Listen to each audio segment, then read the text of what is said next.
TWR द्वारा प्रसारित कार्यक्रम जिंदगी की राह में आप सबका स्वागत बा। ई कार्यक्रम मसीही विश्वास खातिर प्रार्थना में जयवंत जीवन और फलवंत होके बदे और बाइबल का विधिवत अध्ययन खातिर उत्साह बढ़ावे वाला, जवना से हर परिवार बाइबल की दिशा में मजबूत होके और जयवंत जीवन जिए। कृपा करके देखी और सुनी ताकि परमेश्वर आपकी जिंदगी का मार्गदर्शक ठहर सकें। यीशु का नाम सुखदाई, भजन करो भाई, ये जीवन दो दिन का। यीशु का नाम सुखदाई, भजन करो भाई, ये जीवन दो दिन का।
हाँ प्रिय श्रोता मित्र भाई बहन, जैसे कि रुआ जाना तानी कि जिंदगी के राह कार्यक्रम के अंतर्गत हमने के संपूर्ण पवित्र शास्त्र के सिलसिलेवार रूप से अध्ययन करल बानी जा। और ये दिन हमने के पुराना नियम से नहूम नाम की किताब के विषय है 99 के सर्वनाश। पिछला कार्यक्रम में हमने के एक किताब के लेखक तथा किताब के परिचय से संबंधित कुछ बात पर ध्यान देले रही जा। आई अपना कार्यक्रम के आगे बढ़ाई जा। एकरा से पहले कि हमने के अपना अध्ययन करी जा, बढ़िया होकित कि हमने के एक किताब के एगो रूपरेखा तैयार कर लिहल जाओ। सो आई सबसे पहले अध्ययन 1 से 8 पद में परमेश्वर के न्याय तथा भलाई के विषय में हमने के अध्ययन करी जा। पहला अध्याय के 9 से 15 पद में 99 के सर्वनाश करे तथा शुभ संदेश देवे के निर्णय लेबे में परमेश्वर के न्याय तथा भलाई के प्रदर्शन तीसरा विषय हुई। और हमने के दूसरा तथा तीसरा अध्याय में देखे के 99 के सर्वनाश के निर्णय के कार्यान्वित रूप देवे में परमेश्वर के न्याय तथा भलाई के प्रदर्शन, ये 3 विलय एक किताब में हमने के देखे के। दूसरा तथा तीसरा अध्याय में हमने के 99 के अर्थात असुर के सर्वनाश और परमेश्वर के प्रतिशोध उचित बा, एकरा के हमने के तीसरा अध्याय में देखे के। तो यही रूपरेखा के अंतर्गत हम सबसे पहले नहूम की किताब के अध्ययन शुरू करे के। मित्र, नहूम की किताब एगो महत्वपूर्ण किताब है। नबी के संदेश के केवल एक ही शीर्षक है 99 के सर्वनाश, पर हमने के देखे के कि नबी के पास हमने के खातिर भी अर्थपूर्ण संदेश है।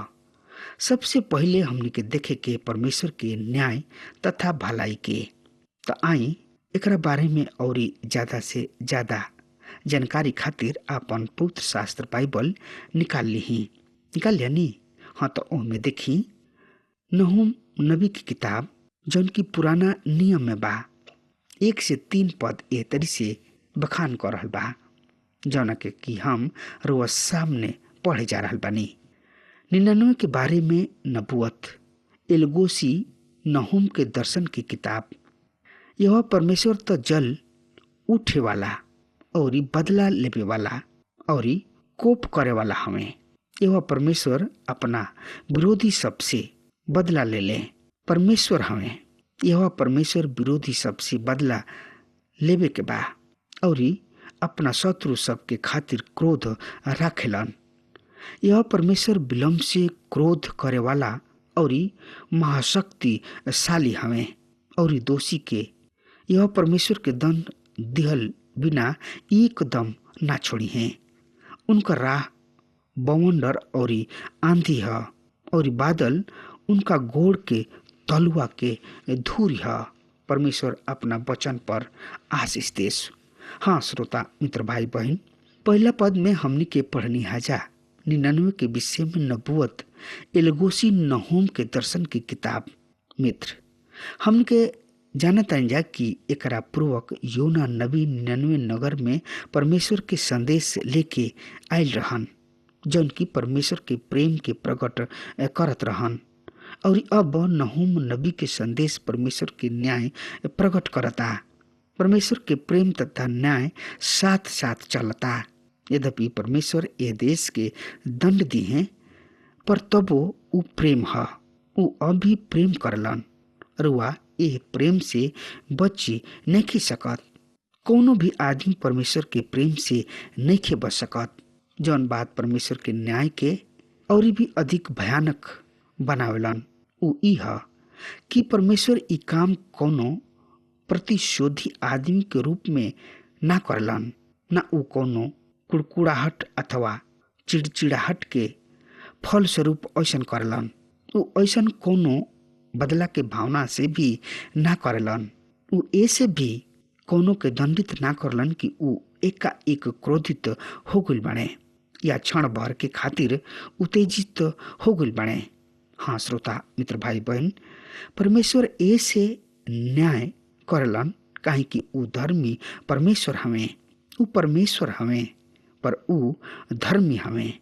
उ प्रेमी हमें पर उ धर्मी हमें। अब जबकि परमेश्वर धर्मी हमें, उ अपना व्यवहार में भी धर्मी हमें और इसे उनका पाप के साथ व्यवहार करे के बा, चाहे ई पाप उनके जिंदगी में काहे ना होखे। जौना के उ प्रेम करलन, जौन की उनकर प्रेमी हमें, जौना से उ प्यार करलन। त ऐसे हमार प्रिय काहे कि परमेश्वर धर्मी हमें, ऐसे अपना प्रेमी सब के भी दंड दिले जब वो परमेश्वर के विरुद्ध जिंदगी बितावेले। 99 के महानगर कहल गुल बा और ई उ महानगर रहे जौना के परमेश्वर प्रेम करत रहन और परमेश्वर ई बात योना नबी के बता दिले रहन। योना तो चाहत रहन कि 99 नगर नष्ट कर दिया जाओ काहे कि 99 कश्ती सबके उड़नता और क्रूरता के कारण योना उन लोग से प्रेम ना करत रहन। योना तो 99 कश्ती सबसे घृणा करत रहन पर परमेश्वर 99 कश्ती सबसे प्रेम करत रहन काहे कि परमेश्वर उन लोग के भी रचले रहन, अपना हाथ से बनौले रहन। उन लोग भी परमेश्वर के सृष्टि हमें। योना तो चाहत रहन कि 99 नष्ट कर दिहल जाओ पर परमेश्वर कहले ये महानगर 99 में तो 1,20,000 से भी अधिक लोग बढ़े जौन की अपना दया बायां हाथ के भेद ना जानेलन और ए में बहुत से जानवर भी बढ़े। हम उन लोग पर तरस ना खाई। परमेश्वर नगर तथा ओकरा में रहे वाला लोगन के छोड़ देवे चाहत रहन, अर्थात माफ कर देवे चाहत रहन और परमेश्वर 99 महानगर के दंड देवे से छोड़ दिले। पर अब हम ए महानगर के न्याय देवे जा रहल बने। उन लोग पर दया आ चुकल बा और इहे ह नहुम संदेश 99 के खातिर। लगभग 150 वर्ष पूर्व योना नबी परमेश्वर के संदेश लेके 99 पहुँचले और वहाँ के निवासी सब पछताप कैले। और दूसर बात बाकी उनकर पछताप अस्थायी रहे, तनकी समय के खातिर रहे। परमेश्वर बड़ा ही धीरज के साथ यह नया पीढ़ी के पछताप करे के अवसर दिले, जैसे कि नहुम ओकर पहला अध्याय के 3 पद से मालूम होता। यहाँ लिखल बा कि यह परमेश्वर विलम्ब से क्रोध करे वाला और महाशक्तिशाली हमें और दोषी के दंडित कोयले बिना कदापि ना छोड़ी हैं। तो परमेश्वर ये स्वभाव के कारण कि ऊ विलम्ब से क्रोध करलन ओहनी लोग के समय दिहले, पर अब अनुग्रहकारी के समय समाप्त होखे पर बा और विनाश के घड़ी शुरू हो रहल बा। 3 अध्याय के 19वां पद में हम एह तरी से पढ़तानी, तोहरा रोग के कोनो इलाज नइखे, तोहरा रोग असाध्य बा। 99 के विषय में प्रभु परमेश्वर पिता ऐसन कर रहल बाड़े कि ओहनी लोग के रोग यानी कि बीमारी असाध्य हो गइल बा, ओकर कोनो इलाज नइखे। दूसरा शब्द में 99 ओ अवस्था में पहुंच गइल बा जहाँ ओहनी लोग के रोग के कोनो चंगाई के कोनो आशा नइखे। हमार विश्वास बा कि कोनो भी राष्ट्र अथवा शक्ति के खातिर ओ बिंदु तक पाप करत रहल संभव बा जब तक सीमा समाप्त हो न जाओ। ओकरा पश्चात ओहनी लोग पाप निखन कर सकत, काहे कि अब ओहनी लोग के दंड के समय आ गइल। हमने नहीं जानत ओ दिन के अस्तित्व जरूर बा, और जब रुआ ओकरा से सीमा रेखा के पार करतानी रुआ ओ बिंदु के लांग जाइना, तो ऐसा नइखे कि परमेश्वर के अनुग्रह रुआ तक पहुँच नहीं सकत, वरन रुआ खुद परमेश्वर तक नहीं पहुँच सकत। रुआ ऐसा नहीं कह सकत कि परमेश्वर के अनुग्रह ओ सीमा रेखा के पार कके रुआ किने नहीं पहुँच सकत। ना मित्र, ऐसा नइखे, वरन सत्य ई बा कि रुआ खुद अतना दूर निकल गइल बानी कि रुआ अब परमेश्वर के अनुग्रह के प्राप्त करे खातिर खुद वापस नहीं लौट सकत, काहे कि एकर बहुते सीधा कारण बा कि रुआ ऐसन दशा में पहुँच गइल बानी कि राउर दिल ऐसन कठोर हो चुकल बा और रुआ अविश्वास के ओ अवस्था में पहुँच गइल बानी जोना में अब कोनो परिवर्तन नइखे हो सकत। ई बात कोनो भी देश अथवा आदमी के खातिर सच्चा प्रमाणित हो सकेले। 99 महानगर के साथ ई बात सच प्रमाणित हो चुकल रहे और ऐसे परमेश्वर पिता उनका खातिर कहताणे कि तोहनी लोग के रोग असाध्य बा। 99 ओ अवस्था में पहुंच गइल बा जहाँ ओहनी लोग के रोग के चंगाई असंभव नइखे। मित्र, असूर देश परमेश्वर के उद्देश्य के पूरा कैलस। परमेश्वर उत्तरी राज्य इसराइल के दंडित करे खातिर असूर के प्रयोग करेलन। जब परमेश्वर उत्तरी राज्य के दंडित कैलन तब परमेश्वर असूर देश के सर्वनाश होखे वाला बा, काहे कि ऊ परमेश्वर के सृष्टि में ओहनी लोग अपराध कैले बाणे जौन की दंडनीय बा, वरन ऐसन दंडनीय बा कि असूर के सर्वनाश कैल जाओ। ई संदेश ओह लोगन के खातिर जौन की शक्तिशाली और परमेश्वरहीन देश से भयभीत रहलन संतावना के संदेश है, काहे कि परमेश्वर कोनो भी परमेश्वरहीन राष्ट्र के ना छोड़ी हैं, ऊ ओहनी लोग के नाश करबे करी हैं। यदि रुआ के एह बात पर संदेह बा त रुआ इतिहास के पन्ना पलट के ये कथन के पुष्टि कर सकिना। असुर पश्चाताप की सीमा रेखा के पार क चुकल रहन। दूसरा पद में लिखल बा, यहोवा परमेश्वर त जब उठे वाला और बदला लेवे वाला परमेश्वर हमें। यहोवा परमेश्वर बदला लेवे वाला और कोप करे वाला परमेश्वर हमें। यहोवा परमेश्वर अपना विरोधी सबसे बदला ली हैं और अपना शत्रु सबके खातिर क्रोध राखेलन।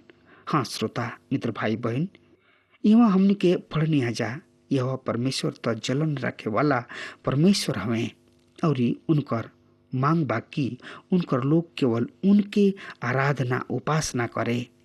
जौन कोनो भी आदमी चाहे ऊ केहू भी काहे ना होखे प्रतिमा पूजा के ओर फिर जाले या पाप में जिंदा बितावे शुरू कर देले, अर्थात ऊ काम करलन जौन की परमेश्वर के विरोध में होखे वाला बा, तब परमेश्वर उनका खातिर जल उठेलन। निर्गमन की किताब ओकर 20 अध्याय के 3 से 6 पद के रुआ हमारा साथ देखी, जहाँ एह तरी से लिखल गइल बा, परमेश्वर पिता अपना लोगन के ई नियम दिहले जौना के हमनी के 10 आज्ञा के नाम से जानी न जा। जहाँ एह तरी से लिखल बा, तू हमरा के छोड़ के ईश्वर कह के मत मनिहा, तू अपना खातिर मूर्ति खोद के मत बनैहा, अथवा न केहू के प्रतिमा बनैहा जौन की ऊपर आकाश में या नीचे धरती पर या धरती के नीचे जल में बा। ना तो तोहनी लोग ओकरा के दंडवत करिह और ना ही ओकर उपासना करिह, काहे कि हम तोहनी लोग के परमेश्वर यहोवा हई, जलन रखे वाला परमेश्वर हई। जे हमरा से बेर रखेला ओहनी लोग के संतान के 3रा और 4था पीढ़ी तक बाप दादा सबके दुष्टता के दंड दिहिना, जौन की हमरा से प्रेम राखेले और हमरा आज्ञा सबके पालन करेलन, ओ हजार हजार पर करुणा करिना। सो यहाँ पर पिता परमेश्वर अपना वचन के द्वारा स्पष्ट करतानी कि जब परमेश्वर अपना लोगन से प्रेम करेलन और उनकर लोग जब दूसरा ओर आपन नजर रखेलन, दूसरा काम में लगा देले, परमेश्वर के प्राथमिकता ना देले, तब परमेश्वर जल उठेलन। हाँ श्रोता मित्र भाई बहन, परमेश्वर पिता आपस में प्रेम करलन और एकरा से कोनो अंतर नहीं पड़े के कि रउआ के हई का हई, रउआ उनका प्रेम करे से नहीं रोक सकत। जी हाँ श्रोता मित्र भाई बहन, रउआ परमेश्वर के नहीं रोक सकत, रउआ परमेश्वर के अपना आप से या खुद से प्रेम करे से नहीं रोक सकत। ऊ रउआ से प्रेम करलन। रउआ चाही तो कोनो ऐसन स्थान में लुकाए के प्रभाव कर सकतानी जहाँ रउआ परमेश्वर के प्रेम के अनुभव ना करी। जब रउआ अपना ऊपर पाप के रंगीन अथवा काला छाता तान लेना, तब परमेश्वर के प्रेम के किरण सब अपना ऊपर पड़े से जरूर रोक सकतानी। प्रभु परमेश्वर के प्रेम ओ समय भी रउआ खातिर उपलब्ध रही। रउआ भेदभाव के छतरी तान सकतानी। रउआ परमेश्वर के ओर पीठ फेर के उनका इच्छा के विरोध करे के छतरी तान सकतानी कि परमेश्वर के प्रेम के चमक आवे से रोक दी। पर प्रिय श्रोता मित्र भाई बहन, रउआ परमेश्वर के रउआ के प्रेम करे से नहीं रोक सकत, काहे कि परमेश्वर प्रेम हमें और ऊ रउआ से प्रेम करेले। और ऐसे जब परमेश्वर रउआ से प्रेम करलन तो उनका जलन होना, प्रेम और जलन ये दोनों साथ साथ चलेला। श्रोता मित्र भाई बहन, ये जलन के अर्थ कि ऊ रउआ के चाहेलन। सही में परमेश्वर ऊ ना चाहलन जौन की रउआ किने बा, अर्थात राउर संपत्ति, राउर धन दौलत, राउर योग्यता ना चाहलन। परमेश्वर रउआ के व्यक्तिगत रूप से जानेलन और व्यक्तिगत रूप से चाहेलन भी। और जब रुआ खुद के केहू औरी के दे देतानी, रुआ आपन उत्तेजना कोनो औरी के दे देतानी, तो ओ समय परमेश्वर के जलन होला। संक्षेप में जब रुआ खुद के पाप के हाथ में सौंप देतानी तो परमेश्वर जलन होला। एगो औरत अपना मर्द के प्रशंसा करत बतौली कि हमार मर्द बहुते बढ़िया बाड़े, ऊ हमरा से कबो ना जलन रखेलन। श्रोता मित्र भाई बहन, हम ओह में औरत से कहनी कि का ई बढ़िया चिन्ह। यदि रउआ कहतानी कि राउर मर्द रउआ प्रति जलन ना रखेलन तो ई सही में बढ़िया संबंध के खातिर खतरा बा। सत्य ई बा कि जवन मर्द अपना मेहरारू के बहुते प्रेम करेलन उ अपना दिल में ओकरा प्रति जलन रखेलन। यदि उ उनका के छोड़ औरी पर नजर करी हैं, यदि उ अपना प्रेम के केहू औरी के साथ बटी हैं, यदि उ आपन भावना, आपन उत्तेजना, आपन इच्छा केहू औरी के साथ बटी हैं, त उनकर मर्द के निश्चित रूप से जलन हुई। और ई बढ़िया संबंध सबके चिन्ह है। परमेश्वर स्पष्ट शब्द में कहतानी कि हम तोरा से प्रेम करीना। हम ये हरगिज न चाहिए कि तू इस संसार के पाप तथा शैतान के भीड़ व प्रतिमा पूजा जैसन कोनो रिश्ता रख। हम तोहनी लोग के सृष्टिकर्ता, तोहनी लोग के उद्धारकर्ता, तोहनी लोग के जीवित व सच्चा परमेश्वर हई। हम तोहनी लोग के चाहतानी और तोहनी लोग से बहुत ही प्रेम करीना और तोहनी लोग से भी ई अपेक्षा करीना कि तोहनी लोग हमरा से प्रेम कर। कोनो भी बढ़िया मेहरारू अपना मर्द के कोनो अन्य के साथ नहीं बांट सकत। उ केवल उनकर ह, केवल उनके। यदि रुआ के प्रेम करलन या रुआ केहू के प्रेम करीना तो वहाँ जलन जरूर होला और एकर होकल बहुत ही जरूरी बा। यदि प्रेम सच्चा बा, फिर यहाँ नहुम नबी बतौले यह परमेश्वर बदला लेवे वाला परमेश्वर हमें। पहले वो बतौले कि परमेश्वर जलन रखे वाला परमेश्वर हमें। अब वो कहताने यह बदला लेवे वाला परमेश्वर हमें।